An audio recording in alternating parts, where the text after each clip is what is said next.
Hi കൂട്ടുകാരെ, പുതിയൊരു വീഡിയോയിലേക്ക് എല്ലാവർക്കും സ്വാഗതം. അങ്ങനെ ധനൻ വന്നിരിക്കുകയാണ് കേട്ടോ. ധനനാണെങ്കിലും ഒട്ടും മോശമാക്കില്ല. സുശീലാൻറ്റിയുടെ ഭർത്താവ് വന്നിരിക്കുന്നു എന്ന് പറഞ്ഞിട്ടാണ് ഞാൻ ഈ ഫ്രൂട്ട്സുമായി വന്നിരിക്കുന്നത്. എടോ, താനെന്നെ മനുഷ്യനെ ദേഷ്യം പിടിപ്പിക്കരുത് കേട്ടോ. അല്ല സുശീലാൻറ്റി, മരിച്ചുപോയ ഭർത്താവൊക്കെ തിരിച്ചു വരിക എന്ന് പറയുമ്പോൾ അത് അതിൻ്റെതായ സന്തോഷമാണല്ലോ. അപ്പോൾ ശേഖരൻ ഒരു സൈഡിൽ നിൽക്കുന്നുണ്ട് കേട്ടോ. ശേഖരനാണെങ്കിലും ഒന്നും തന്നെ മിണ്ടില്ല. അപ്പോൾ സുശീല പറയണേ, ഇതേ താൻ എന്നെ ദേഷ്യം പിടിപ്പിച്ചാൽ എനിക്ക് മനുഷ്യനാകെ തലക്ക് ഭ്രാന്താവുന്നു. നിങ്ങളുടെ ഈ കാട്ടിലെ എടുത്ത എൻ്റെ ഭർത്താവ് എന്നല്ലേ. എന്താ സുശീല ആൻറ്റി ഇങ്ങനെയൊക്കെ പറയുന്നത്? നാട്ടുകാരെല്ലാം പറയുന്നല്ലോ ആൻറ്റിയുടെ ഭർത്താവ് വന്നിരിക്കുന്നത് എന്നുള്ളത്. പിന്നെ ആൻറ്റി എങ്ങനെ ആൻറ്റിയുടെ ഭർത്താവ് അല്ലാതായി പോവും? ആൻറ്റി എന്താ ഇങ്ങനെയൊക്കെ പറഞ്ഞു? തൻ്റെ ഒരു ഫ്രൂട്ട്സ് എന്ന് പറഞ്ഞ് വലിച്ചെറിയുമ്പോൾ ധനം പറയണേ, അയ്യോ ഞാൻ എത്ര കഷ്ടപ്പെട്ട് പൈസ കൊടുത്ത് വാങ്ങി വന്നതാണ്, എന്താ ആൻറ്റി ഇങ്ങനെയൊക്കെ കാട്ടിക്കൂട്ടുന്നത്? എടോ, താൻ ഇതൊക്കെ കേട്ടിട്ട് സൂഹിക്കുകയാണല്ലോ. എടോ, താൻ മര്യാദക്ക് ഇയാളോട് ഇവിടെ നിന്ന് ഇറങ്ങിപ്പോവാൻ പറ എന്ന് ശേഖരനോട് പറയുമ്പോൾ ശേഖരനാണെങ്കിലോ ഉടൻ തന്നെ പറയാണ്, എങ്ങനെ സുശീലെ എനിക്ക് പറയാൻ കഴിയും? എൻ്റെ വീടല്ലല്ലോ, എൻ്റേതല്ലാത്ത വീട്ടിൽ നിന്ന് ഒരാളോട് ഇറങ്ങിപ്പോവാൻ ഞാൻ എങ്ങനെ ആവശ്യപ്പെടും? അത് കേൾക്കുന്നതിനോടുകൂടി അയ്യോയ്യോ പറയാനില്ല, അത്രയും ദേഷ്യത്തോടു കൂടി സുശീല നിൽക്കുകയാണ് കേട്ടോ. അങ്ങനെ സുശീല ഇങ്ങനെ ഭ്രാന്ത് പിടിച്ച് നിൽക്കുമ്പോൾ ഉടൻ തന്നെ ഇപ്പോഴാണ് എനിക്ക് മനസ്സിലായത്, നിങ്ങൾ തമ്മിൽ വഴക്ക് കൂടിയിരിക്കുകയാണല്ലേ, ചെറിയൊരു സൗന്ദര്യപ്പിണക്കത്തിലാണെന്ന് മനസ്സിലായി. അതുകൊണ്ടാണല്ലേ ആൻറ്റി ഇങ്ങനെയൊക്കെ സംസാരിക്കുന്നത്. ആൻറ്റി എന്നാലും ഈ സൗന്ദര്യപ്പിണക്കൊക്കെ അങ്ങ് വീട്, ഒരാൾ കയറി വരുമ്പോൾ അപ്പോഴേക്കും സോന അവിടെ വരികയാണ് കേട്ടോ. എടാ, തന്നോടല്ലോ ഞാൻ പറയുന്നത്, എന്ത് പറഞ്ഞാലാണ് ഇവന് മനസ്സിലാവുക? എത്ര നേരമായി ഇവനോട് ഞാൻ സംസാരിക്കുന്നത്, ഇവന് എന്ത് പറഞ്ഞിട്ട് മനസ്സിലാവുന്നില്ലല്ലോ എന്നങ്ങ് പറയുന്നുണ്ട് കേട്ടോ. പക്ഷേ ഈ വാക്കുകളൊക്കെ കേൾക്കുമ്പോൾ താൻ വല്ലാതെ അങ്ങ് ഭയക്കുന്നുണ്ട്. അങ്ങനെ ഈ സമയം ഉടൻ തന്നെ സോന, അമ്മ എന്തിനാ അവിടെ വെറുതെ സംസാരിക്കാൻ നിൽക്കുന്നത്? അമ്മ അങ്ങ് കയറി വരുന്നുണ്ടോ? ഓ ആയിക്കോട്ടെ, ഞാനങ്ങ് വരാം. ഇവനെ പോലെയുള്ളവനെ ഒന്ന് പറഞ്ഞു വിടാൻ നോക്കുമോ? അപ്പോഴേക്കും സോന പറയാണ്, ധനേട്ട ഇവിടെ നിന്ന് പോയിക്കോ, അമ്മയെ വെറുതെ ഭ്രാന്താക്കാൻ നിൽക്കണ്ട, അമ്മക്ക് ദേഷ്യം പിടിച്ച അമ്മ എന്നതാ പറയുക എന്ന് അറിയാൻ പറ്റത്തില്ല, അതുകൊണ്ട് ഇവിടെ നിന്ന് പോയിക്കോ. അപ്പം ധനനാണെങ്കിലും ഈ ഫ്രൂട്ട്സ് പിടിച്ചിട്ട് ശേഖരൻ്റെ മുഖത്ത് നോക്കിയിട്ട് പറയാണ്, ഞാൻ എത്ര കഷ്ടപ്പെട്ട് വാങ്ങിക്കൊണ്ടുവന്ന ഫ്രൂട്ട്സാണ്, പക്ഷെ നിങ്ങൾക്ക് കഴിക്കാൻ യോഗമില്ല, അതുകൊണ്ട് ഞാനിത് തിരിച്ചു കൊണ്ടുപോവുക എന്ന് പറഞ്ഞിട്ട് ധനൻ അത് കൊണ്ടുപോവാണ് കേട്ടോ. എന്നാൽ ഈ സമയം സോനയാണെങ്കിൽ തൻ്റെ അച്ഛനെ ഇങ്ങനെ തുറച്ചു നോക്കുകയാണ്. ശേഖരനാണെങ്കിൽ തൻ്റെ മകളെ സുശീലയെ നോക്കുന്ന ആ പേടിഭയത്തിൽ തന്നെ താൻ തലതാത്തി നോക്കുകയാണ് കേട്ടോ.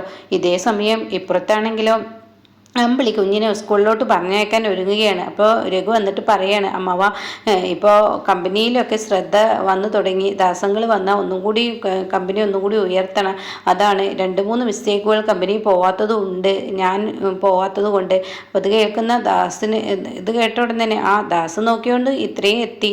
എന്തായാലും ഓരോരുത്തരെ വീട്ടിലാണെങ്കിലും കമ്പനിയിലാണെങ്കിലും ഓരോരുത്തർ ചെല്ലേണ്ടോട്ട് ഓരോരുത്തർ തന്നെ ചെല്ലണം, അല്ല ഇങ്ങനെയുള്ള ആപത്തുകൾ വരുമെന്ന് പറയാം കേട്ടോ. അപ്പോൾ ഇത് കേട്ട ഉടനെ അമ്മാവ എനിക്ക് മനസ്സിലായി, എൻ്റെ തെറ്റുകുറ്റങ്ങൾ എനിക്ക് മനസ്സിലായി, ഇനി എൻ്റെ ഭാഗത്ത് നിന്നൊരു വീഴ്ച ഉണ്ടാവില്ല. അപ്പോൾ തന്നെ ഈ ഒരു സ്വഭാവം എന്നിൽ വന്നത് എനിക്ക് മനസ്സിലാവുന്നുണ്ട്, പക്ഷെ നീ ഒരു കാര്യം ചിന്തിക്കണം, കമ്പനിയാണ്, ശത്രുത കൂടും, അതുകൊണ്ട് തന്നെ ശത്രുക്കളെ ഏത് വിധേനെ തന്നെ വീഴ്ത്താൻ നോക്കുകയെന്ന് പറയാൻ പറ്റത്തില്ല. അപ്പോൾ ആ ഒരു ശ്രദ്ധ തന്നിൽ ഉണ്ടായാൽ തനിക്ക് നന്ദി എന്നും പറയുന്നുണ്ട് കേട്ടോ.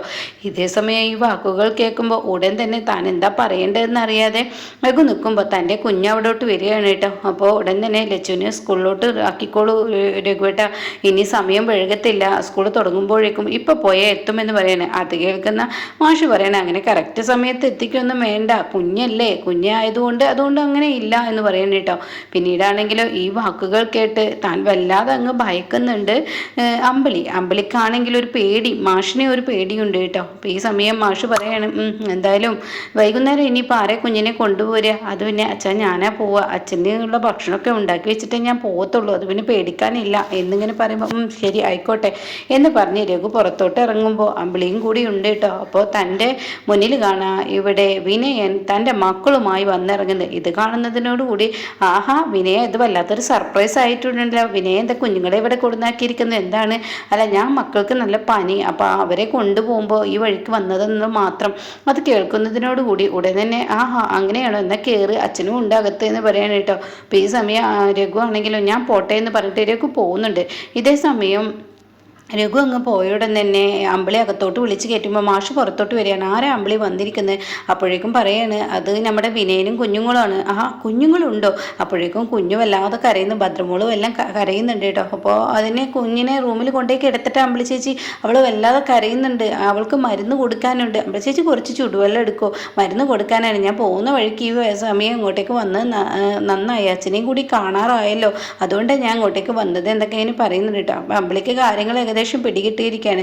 അല്ല വിച്ചുമോൻ എവിടെ? അതെ കുഞ്ഞിന് നല്ല പനിയാവുമ്പോൾ ഇപ്പോഴത്തെ പനി ഡെങ്കിപ്പനി, ആ പനി ഈ പനി എന്തൊക്കെ പനികളുണ്ടല്ലോ, ആ സമയം വിച്ചുമോൻ ഇത് പകർന്നാൽ വലിയ പാപത്താണ്. അതെ അത് പകരാതെ നോക്കിയാൽ മതി, കുഴപ്പമൊന്നുമില്ല, അതൊക്കെ നീ പറഞ്ഞത് ശരിയാണെന്നൊക്കെ ഇങ്ങനെ പറയുന്നുണ്ട് കേട്ടോ മാഷ്. ഇതേ സമയം തൻ്റെ ഉള്ളിലുള്ള ആ കള്ളത്തരം മാഷിന് മനസ്സിലായില്ലെങ്കിലും അമ്പിളിക്ക് മനസ്സിലായിട്ടുണ്ട് കേട്ടോ. അങ്ങനെ അമ്പിളിയാണെങ്കിലോ ഇങ്ങനെ എന്തായാലും മരുന്ന് കൊടുത്തിട്ടുണ്ട്.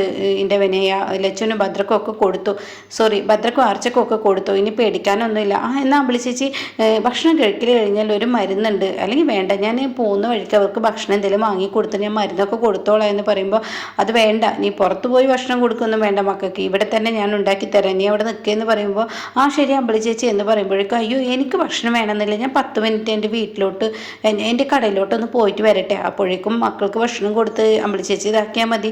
ആയിക്കോട്ടെ എന്ന് പറയാം കേട്ടോ. അമ്പിളി ചേച്ചി എന്നാൽ ഞാൻ അങ്ങനെ പോവാണ് കേട്ടോ, പക്ഷേ മരുന്നിൻ്റെ ശേഷമുണ്ട്, ഉച്ചയ്ക്ക് ശേഷമുണ്ട്, അതിനുശേഷം ഈ മരുന്നുണ്ട് എന്നൊക്കെ പറയുമ്പോൾ അമ്പിളിക്ക് സംശയം വന്നു തുടങ്ങി. അപ്പോൾ അമ്പിളി പറയണേ അല്ല എനിക്ക് 3 മണിയാകുമ്പോൾ എൻ്റെ കുഞ്ഞിനെ ലച്ചുവിനെ സ്കൂളിൽ നിന്ന് എടുത്ത് കൊണ്ടുവരാനുണ്ട്, ആ സമയം രഘുവേട്ടനും ഇവിടെ ഉണ്ടാവില്ല, അപ്പോൾ അതുകൊണ്ട് വിനയൻ നീ മക്കളുടെ അടുത്തോട്ട് എത്തില്ലേ, മക്കളെ വന്ന് കൊണ്ടുപോകില്ല, ഞാൻ കൊണ്ടുപോകും, ഞാൻ അപ്പോൾ വരും അമ്പിളി ചേച്ചി എന്നൊക്കെ പറഞ്ഞിട്ട് പോവുകയാണ് കേട്ടോ.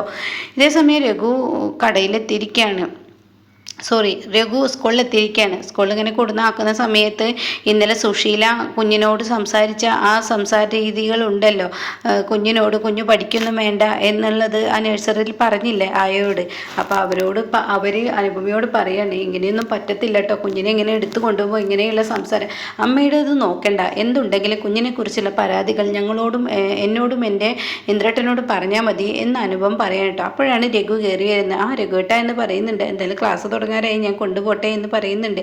ഇതേ സമയം എന്താണ് വീട്ടിലെ വിശേഷം, കുഴപ്പമൊന്നുമില്ലല്ലോ, ഇന്നലെ നീ സംസാരിച്ചത് കൊണ്ട് അച്ഛൻ ഞങ്ങളോട് നല്ലപോലെ ആവുകയും ഇപ്പം നല്ല രീതിയിൽ സംസാരിക്കുകയും ചെയ്തു, ഞങ്ങളിൽ അടുത്തുണ്ട് അച്ഛൻ, എന്തായാലും താങ്ക്സ് ഉണ്ട് എന്നൊക്കെ പറയാണ്. വരുന്ന വഴിക്ക് വിനയൻ കുഞ്ഞുങ്ങളുമായി വന്നിരിക്കുന്നത്, അവൻ എന്തിനാ വന്നിരിക്കുന്നത്, ഇനിയിപ്പോൾ അച്ഛനുമായി അവന് വഴക്കുണ്ടാക്കുമോ, ചിരി പോയതിൽ അങ്ങനെയൊന്നും ഉണ്ടാവില്ല എന്ന് തോന്നുന്നു എന്ന് പറഞ്ഞിട്ടാണ് കേട്ടോ പോകുന്നത്.